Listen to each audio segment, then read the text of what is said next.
The prairie was quiet that evening, the kind of quiet that only comes before something unforgettable. The sky burned orange over miles of dry grass, and a lone cowboy rode slow, his horse kicking up soft clouds of dust. He wasn't a rich man or a famous one, just another worn soul trying to make it through another hard day.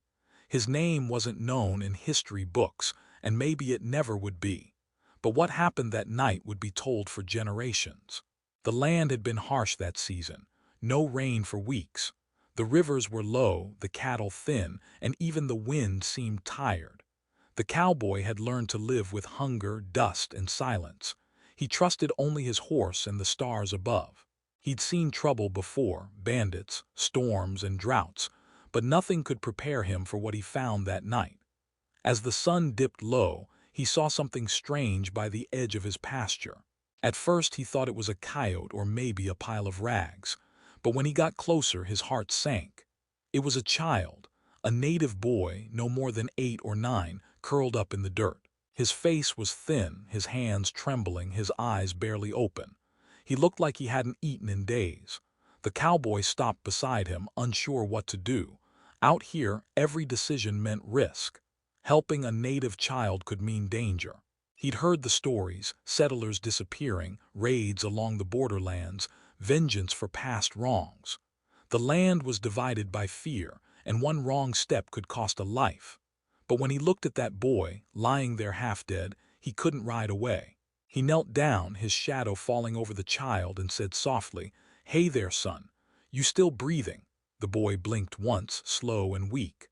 The cowboy sighed and looked around, knowing he was alone out there. Then he lifted the boy carefully and set him on his horse. "All right," he muttered, "we'll get you fed. Don't you die on me now." The wind picked up, carrying a chill through the empty land as the cowboy turned toward home. He didn't know that by morning. His simple act of kindness would bring 200 armed warriors to his door. The cowboy's small cabin stood miles from the nearest town, a lonely shape against the fading light. By the time he reached it, the last streaks of sunset were giving way to darkness. He pushed open the old wooden door, the hinges crying out like they always did, and carried the boy inside. The room smelled of smoke, leather, and coffee gone cold. It wasn't much, a table, a bed, a fireplace, but it was home. He laid the child down gently on a blanket near the fire and knelt beside him. The boy's skin was pale beneath the dirt, his lips dry and cracked. The cowboy frowned, wondering how long it had been since he'd eaten anything. He poured some water into a tin cup and held it to the boy's mouth. "Easy now," he said. "Slow sips." The child took a few shaky gulps before falling back, exhausted. The cowboy stared at him for a long time. He didn't know where the boy had come from. Maybe his people had moved through here and left him behind by accident, or maybe something worse had happened. The land had seen its share of cruelty lately, settlers taking what wasn't theirs, natives fighting to protect what was left. It was a hard, divided time, and trust was rare. He pulled a piece of bread from the cupboard, soaked it in milk, and broke it into small bits. "You'll eat soon, boy," he muttered, as if the words could will strength back into the small body. The fire crackled and threw long shadows across the room. Outside, the wind whistled through the cracks in the walls, and every sound made him tense. He'd lived alone for years, but that night the silence felt heavier. When the boy stirred again, he whispered something the cowboy couldn't understand. The words were soft and broken, maybe a name, maybe a prayer. The cowboy wished he could answer, but all he could do was nod and say, "You're safe here, kid, just rest." He sat by the fire for hours, keeping watch. Every few minutes he checked to make sure the boy was breathing. He couldn't shake the feeling that helping him might bring trouble. Out here, word traveled fast, faster than the wind. If anyone found out he was sheltering a native child, there'd be talk, angry talk. But what was he supposed to do? Leave the boy to die? That wasn't something he could live with. Sometime past midnight he stepped outside. The moon hung low and bright, silver light spilling across the empty plains. His horse stood tied by the fence, shifting restlessly. The cowboy ran a hand over its mane, trying to calm both the animal and himself. The night was too still, too quiet. It felt like the kind of silence that came before a storm. He walked to the edge of his property, scanning the darkness. Nothing moved except the tall grass swaying in the wind. Still, he couldn't shake the unease crawling up his spine. Somewhere out there, someone had to be missing that boy. And when they realized where he was, they'd come looking. Inside, the fire had burned low. The boy slept, breathing softly. The cowboy added another log, watching as sparks drifted upward like fireflies. He thought about his own childhood, growing up poor, losing his parents young, learning the hard way that mercy didn't come easy in this world. Maybe that's why he couldn't leave the kid behind. Maybe he saw something of himself in him. The hours dragged on. Every creak of the cabin made him reach for his rifle. He kept it close, leaning against the chair where he sat.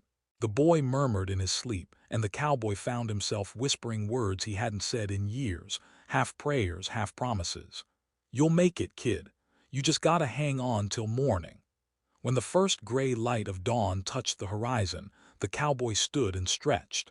He hadn't slept at all. He walked to the window and looked out, expecting another quiet day on the plains. But the sight that met his eyes made his heart pound. At the far edge of the field, dark shapes moved through the mist, one, then 10, then dozens more.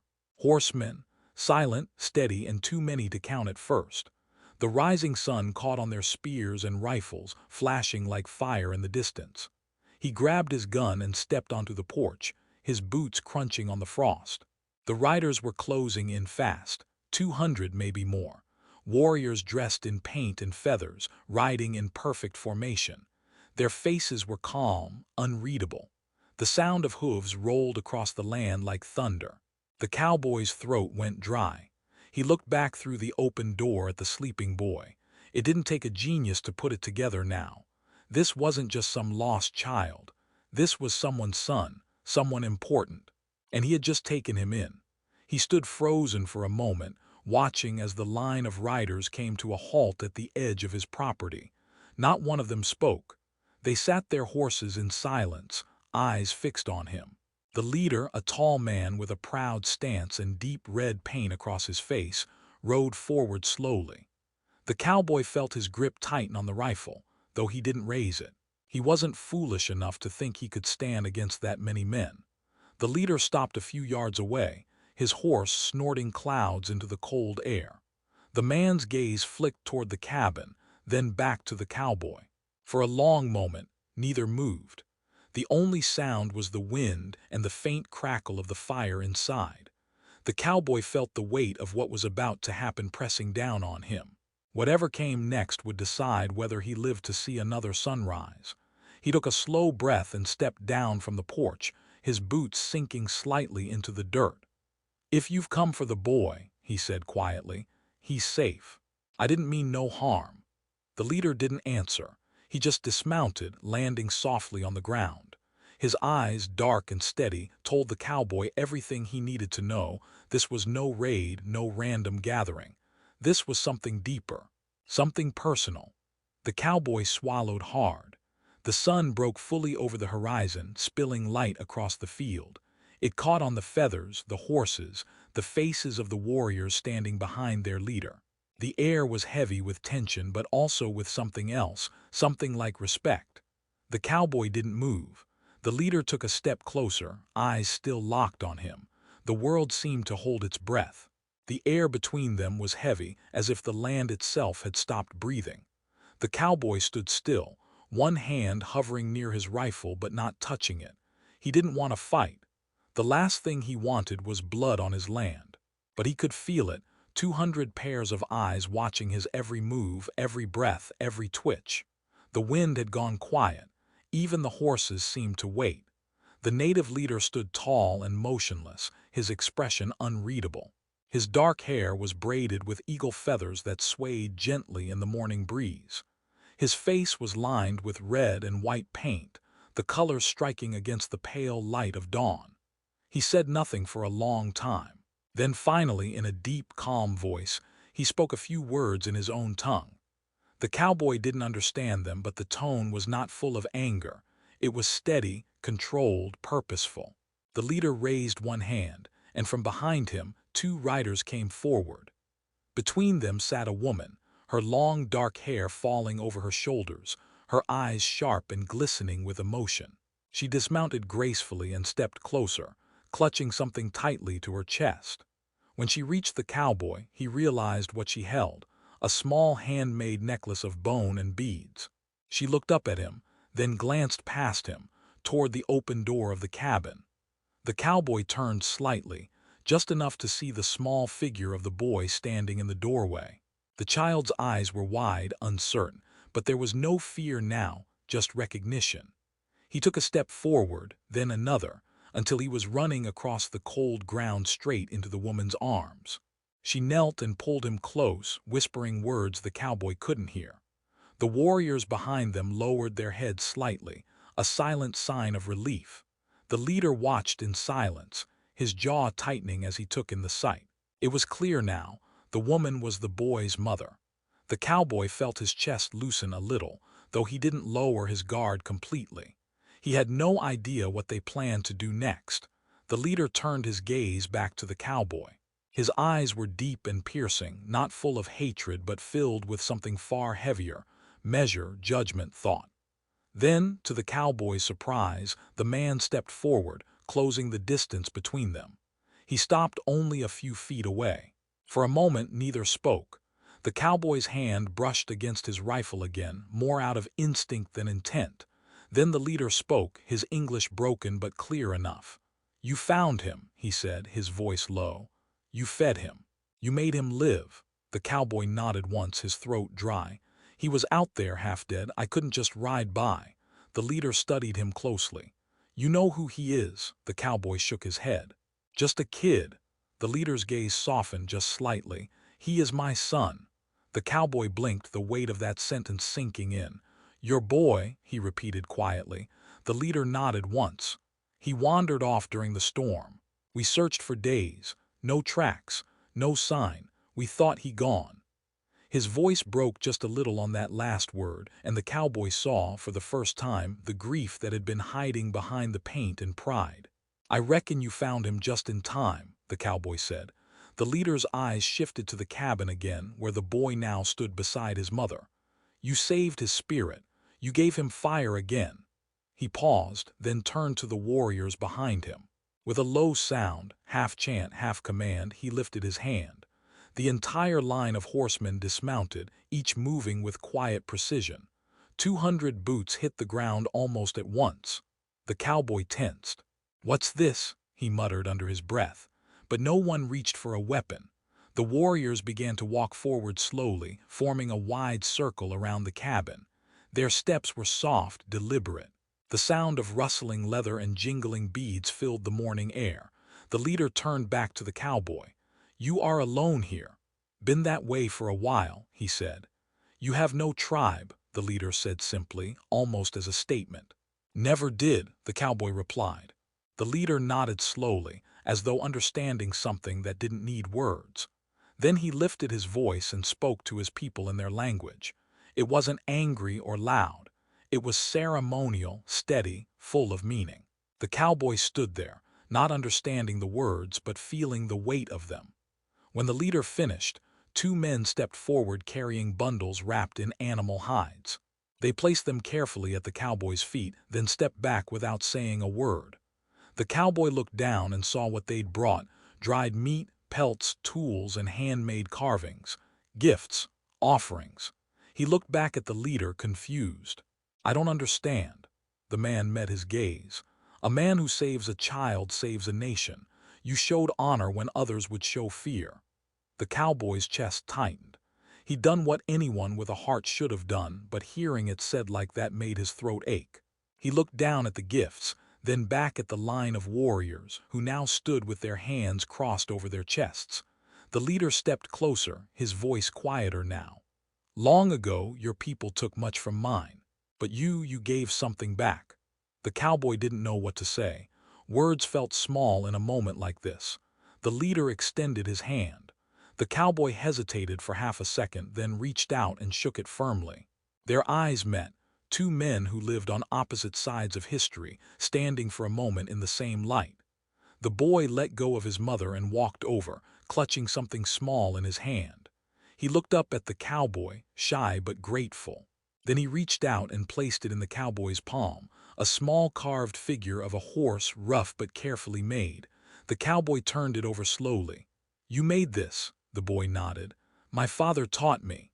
The cowboy swallowed hard. "It's fine work," he said softly. The leader placed a hand on his son's shoulder, pride flickering in his eyes. Then he looked at the cowboy one last time and said, "You will not be forgotten." The cowboy nodded, unsure what else to do. The leader turned, gave a sharp whistle, and the warriors moved as one, mounting their horses in perfect unison. The sound of hooves rose again, echoing across the open land. The cowboy stood there long after they were gone, the carved horse still in his hand, the gifts piled at his feet, and the first real warmth of morning spreading across the plains. He hadn't just saved a boy that night. He'd unknowingly bridged two worlds that rarely met without violence. And though he didn't know it yet, his name would live on in stories whispered around fires for years to come. The cowboy stood in the stillness long after the thunder of hooves faded. The dust they'd stirred hung in the air like a ghost that refused to settle. The land was quiet again, but it wasn't the same silence as before. It was different now, heavier, fuller, alive with something unspoken. The gifts still lay at his feet, bundles wrapped in hide and tied with cord, and the small wooden horse rested in his palm. He turned it over slowly, tracing the carved lines with his thumb. The boy's small fingers had shaped every curve.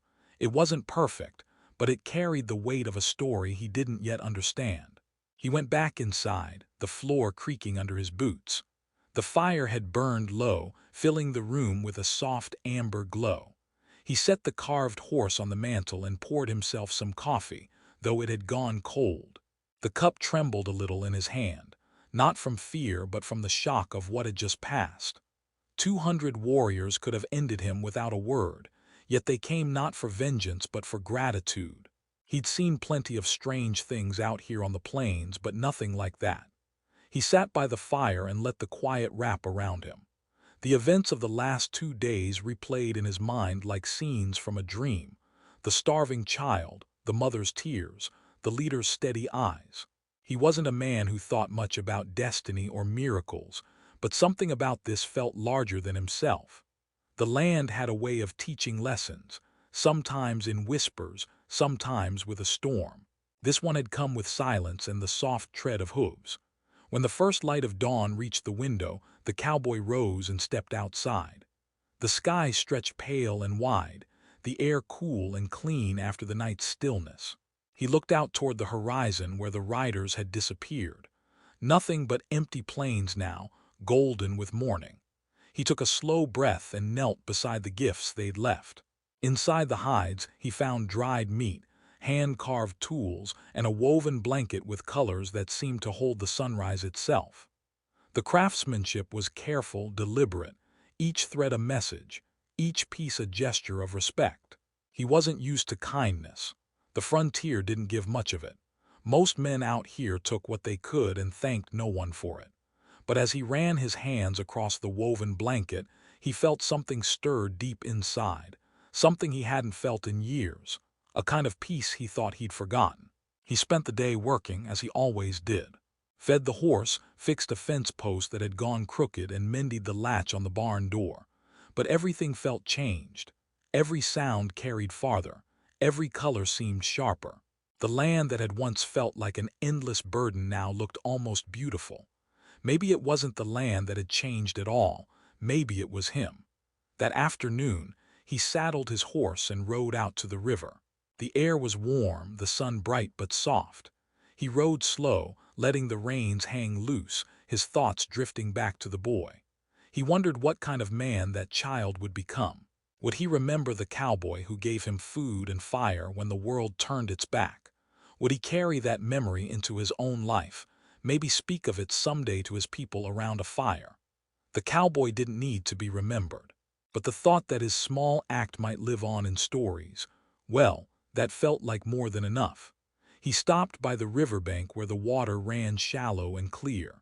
He dismounted and crouched down, scooping up a handful to splash over his face. The cold shocked him awake, grounding him in the moment. When he looked up, he saw something glimmering in the mud near the rocks. He reached for it, wiping it clean between his fingers. It was a single eagle feather, smooth and perfect. Maybe it had fallen from one of the warriors. Maybe it was left on purpose. Either way, he knew what it meant: respect, honor, a bond sealed without words. He tucked the feather carefully into his saddlebag and headed back toward the cabin. The sky was already beginning to turn gold again, the long shadows of evening stretching over the hills. He'd lived alone for years, but that night he didn't feel alone. Somewhere out there, a family was whole again because of him. Somewhere a tribe was speaking his name not with anger but with gratitude. As he rode, a distant sound carried on the wind, drums, faint but steady. He turned his head, listening. They came from far to the west, from beyond the ridges. It wasn't a threat, not this time. It was something else. A rhythm, a heartbeat, a message. The cowboy slowed his horse and let the sound wash over him. It rose and fell like the pulse of the earth itself. It felt like a thank you carried across the plains. By the time he reached home, the sun had slipped below the horizon. The fire inside the cabin glowed softly through the window. He dismounted, untied his saddle, and patted his horse's neck. "You did good, old friend," he said quietly. The horse snorted in reply, as if it understood. He stepped inside and looked once more at the small carved horse sitting on the mantel. It caught the firelight, casting a shadow on the wall that seemed almost alive. He smiled faintly and set the eagle feather beside it. Two small things, one from a child, one from a warrior, but together they told a story no book ever could. He poured himself a new cup of coffee and sat down in the same chair by the fire. Outside, the wind began to hum softly through the grass. The rhythm of it matched the distant drums, fading now but still there if you listened closely. For the first time in a long while, the cowboy felt something he hadn't let himself feel in years. Not pride, not relief, something simpler: connection. The understanding that out here under the same wide sky, every life, every act of kindness, left a mark that stretched farther than any man could see. The flames flickered low, and the smell of smoke and dust filled the room. He leaned back in his chair, hat tilted low, and let the warmth sink into his bones. The carved horse and the feather glowed softly in the firelight, silent witnesses to a story the plains would remember long after he was gone. The days that followed passed slower than usual, as if the wind itself had grown thoughtful. The cowboy kept to his routine, fixing fences, tending the horses, patching the roof before the next storm rolled in. Life on the prairie didn't pause for memories. It moved forward with the same steady rhythm. Yet, something deep inside him had shifted. Every sound, every glimmer of light across the dry land seemed to carry a quiet reminder of what had happened. The world felt wider now, like it held something more than just survival. Every evening, as the sun melted into the horizon, he'd find himself looking west, toward the ridges where the riders had come from. He knew they were long gone, but the sight of that open land still filled him with an odd calm. Sometimes he thought he could almost see them in the distance, ghostly silhouettes fading into the golden dust. He wondered if they ever thought about him too. One morning, as he stepped outside to feed the horses, he noticed something strange. There, tied to the fence post, was a small bundle wrapped in deer hide. It hadn't been there the night before. He walked over slowly, his boots crunching in the frost, and untied it. Inside was a handful of dried herbs, a small beaded pouch, and a piece of tanned leather with symbols burned into it. The markings were careful, deliberate, lines and circles that told a story he couldn't read but could somehow feel. He didn't need to understand the language to know what it meant. It was a sign that they hadn't forgotten. He placed the bundle on the mantel beside the wooden horse and the eagle feather. The little collection of tokens had grown into something sacred, something that reminded him of the night when silence turned into peace. He didn't talk about it to anyone. There was no one to tell, but those items spoke for themselves. A few weeks later, he rode into town for supplies. The townsfolk had always kept their distance from him. He wasn't the talkative kind, and most folks liked to keep to their own. But that day, when he walked into the general store, he noticed the way people looked at him, longer than usual, curious but not hostile. The storekeeper, an old man with a thin gray mustache, leaned over the counter. "Heard a story about you," he said. "Something about a band of warriors showing up at your place." The cowboy paused, setting his list of supplies on the counter. "People sure do like to talk," he replied quietly. The storekeeper chuckled. "Well, it ain't every day 200 riders march out of the hills and leave a man standing. Guess that's something worth talking about." The cowboy didn't respond.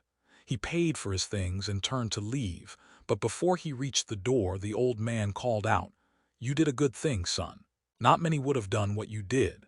He gave a small nod and stepped outside, the wooden floorboards creaking beneath his boots. The wind met him at the door, carrying the familiar scent of dust and sagebrush.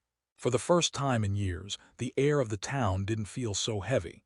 As he rode back toward his ranch, he passed through the open fields that stretched endlessly under the blue sky. The land seemed softer now, less hostile. He'd spent most of his life thinking the plains were empty, a harsh place that took more than it ever gave.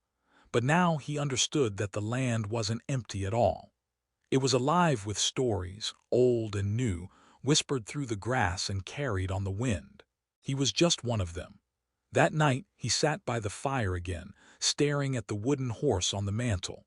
The firelight made it glow as if the little carving had a heartbeat of its own. He reached for it, turning it over in his hands, feeling the grooves made by the boy's small knife. He thought about that child, how fragile he'd looked lying on the dirt, and how strong he'd stood the next morning among his people. The memory made him smile faintly. Outside, coyotes howled in the distance, their cries echoing off the hills. The sound was haunting, but it no longer made him uneasy. It was just another voice in the great song of the prairie. He poured himself a cup of coffee and leaned back, listening to the wind scratch softly against the window. The next morning brought frost that glistened on every blade of grass like shards of glass. As he saddled his horse, something caught his eye again, a small figure standing near the tree line.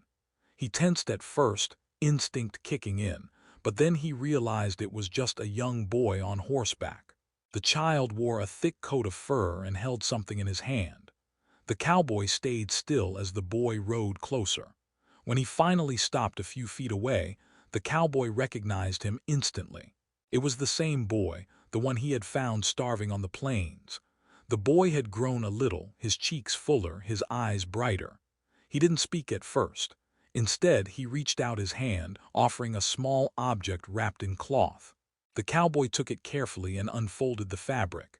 Inside was another carving, smoother this time, a figure of a rider and a horse, side by side. The detail was remarkable. The cowboy looked at the boy, unsure what to say. The child smiled softly. "My father said you are part of our story now," he said in careful English. "He said you have a brave heart." The cowboy swallowed, feeling a lump rise in his throat. "You're doing all right then," the boy nodded. "We are strong. We hunt, we move with the seasons. I wanted to bring you this." He didn't wait for thanks. With a small nod, he turned his horse and started back toward the hills, the morning light catching the beads woven into his hair. The cowboy watched him go until he vanished into the distance. Then he looked down at the carving again. Two figures riding side by side. No fear, no distance, no enemy lines between them. He carried it inside and placed it on the mantel next to the first one. The firelight flickered across both carvings, casting long shadows across the cabin walls. The sight of them together felt right, as if the circle had finally closed. That night, as the wind whispered outside, the cowboy sat by the window, the warmth of the fire on his face. The stars were bright, scattered across the sky like sparks from some giant unseen flame. He knew life would go back to its simple rhythm: work, weather, and solitude. But something had changed inside him forever. He'd seen the power of one small act of mercy ripple outward until it reached places he could never go. and though the land would never speak of it aloud, he knew it would remember.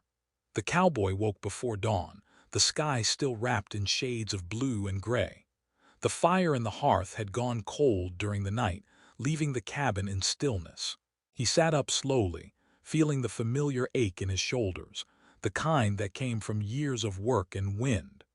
The world outside was silent except for the faint rustle of frost-covered grass. He got up, pulled on his boots, and stepped outside. The air bit against his skin, sharp and clean. The plain stretched before him, quiet and endless, painted in silver light. He took a deep breath, the kind that filled his lungs with the chill of morning and steadied his heart. The past weeks had been calm, but his mind had not stopped returning to the same thoughts: the child, the warriors, the gift left on his fence. Those moments had woven themselves into his life like threads he couldn't pull loose. They'd changed how he saw the land, the people, even himself. Once, he thought kindness was a luxury men out here couldn't afford. Now he knew it was the one thing that made survival worth it.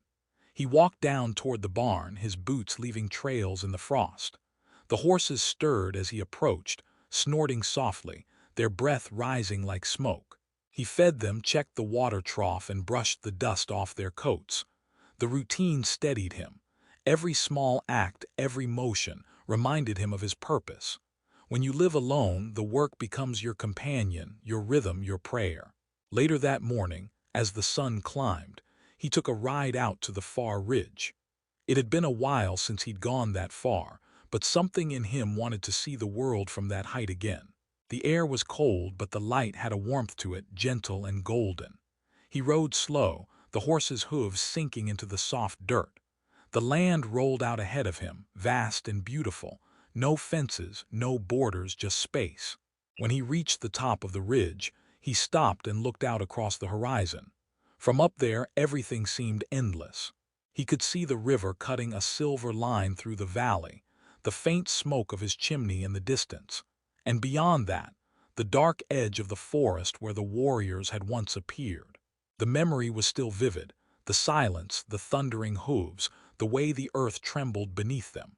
He could almost hear it again, faint and far away, like an echo from another lifetime. He dismounted and sat on a flat rock, taking off his hat to let the breeze touch his face. The wind carried the smell of pine and dust, and somewhere in it, the faint hint of smoke from another fire, not his own. He looked toward the western hills. There, barely visible, was a small plume of smoke curling upward into the sky. It was too distant for detail, but he knew what it meant. Someone was out there, maybe them, maybe another band. He smiled faintly. The land was big enough for all of them. He stayed there a long while, just watching. The world felt balanced in that moment, alive but still, wild but peaceful. A hawk circled overhead, its shadow sweeping over him before vanishing across the ground. He thought about the boy again, about the way he'd smiled that day when he came back with the carving. It had been a look of understanding, one that said more than words ever could. In that look, the cowboy had seen something he hadn't felt in years, a connection, unspoken but real. By the time he rode back, the sun had sunk lower, painting the land in amber light. When he reached the cabin, the shadows had grown long, stretching like fingers across the dirt. He dismounted and paused, glancing toward the horizon one last time before stepping inside. The warmth of the fire met him, soft and familiar. He removed his hat, hung his coat by the door, and stood in the quiet for a moment. On the mantel, the carvings still sat together, the small wooden horse from the boy and the figure of two riders side by side. The eagle feather rested beside them, its edges catching the light. He reached out and ran a finger along it, remembering the moment he'd found it by the river. That feather, that horse, those gifts, they were reminders not of what he'd done, but of what it had meant. In a place where life was hard and unforgiving, compassion had found a way to take root. He poured himself a cup of coffee, still hot from the pot, and settled into his chair by the fire. Outside, the wind began to rise, whistling softly through the cracks in the cabin walls. It wasn't the lonely kind of wind he used to know. It sounded different now, gentler, almost like a voice. The flames flickered, their light dancing across the carvings on the mantel. The shadows looked alive, as if they were telling their own story on the walls. The cowboy leaned back, his gaze fixed on the fire. He thought about how much could change from one simple act, a choice made without thinking, a hand extended when the world said to turn away. That choice had led to everything that came after. The boy had found his family. The tribe had found their peace. And he had found something too, though he couldn't name it exactly. Maybe it was purpose. Maybe it was forgiveness. Maybe just the knowledge that he was capable of more than the world had made him believe. The fire popped, and a small ember drifted upward before fading into ash. The cowboy smiled faintly and took another sip of coffee. The night had settled around him, calm and steady. Outside, the moon began to rise over the plains, spilling pale light across the snow-dusted fields.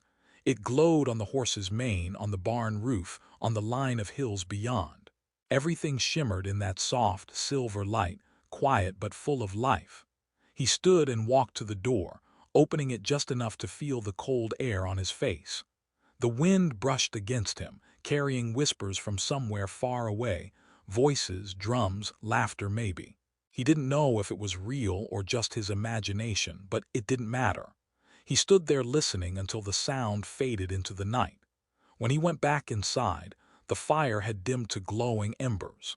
He took one last look at the carvings on the mantel, the silent reminders of how one act of kindness had rippled through the world, and added another log to the fire. The flames rose again, warm and steady, painting his face in gold. He sat down, hat resting on his knee, and let the warmth sink in. The night stretched on, quiet and wide, the kind that makes a man feel small and infinite all at once. And in that quiet, he finally let the peace settle in his heart, deeper than words could ever reach.